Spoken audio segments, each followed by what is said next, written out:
This is what's pissing me off today. I'm Bob Pritchard. Well, as you've probably heard by now, the Ford government has announced that they're going to be repealing the laws that allow municipalities to use photo radar. This is one piece of legislation that personally I'm glad is coming off the books.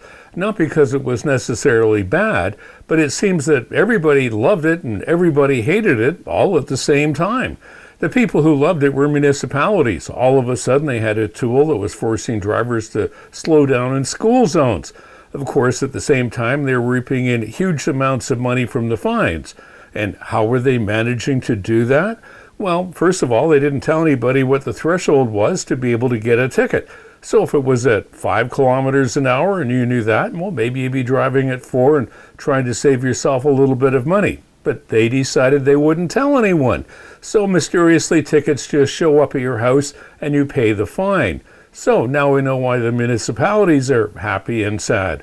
Well, what about the drivers? I mean, after all, now they're slowing down and saving lives. That never actually came out. What all of the governments have said was that the photo radar caused people to slow down.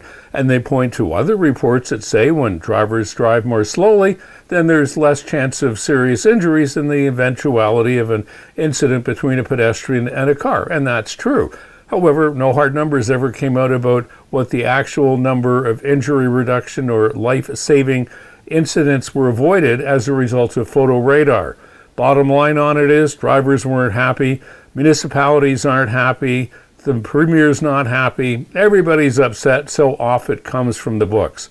At the end of the discussion, if the municipalities hadn't gotten greedy, if they had set the threshold and told everybody what it was, if they had run the photo radar during school hours when the kids were there, I could see that being a big step forward. But no, they're running photo radar 24/7, so if you're speeding through a school zone at 3 o'clock in the morning, there's really no chance of hitting a kid on his way or her way to school, but you're still going to get a ticket anyway. Overall, I'm glad it's gone, and I hope that if they ever bring anything like this back again, that somebody thinks through the process.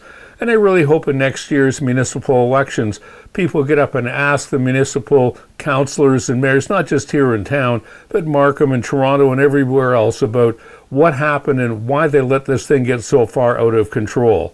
And that's what's pissing me off today. I'm Bob Pritchard.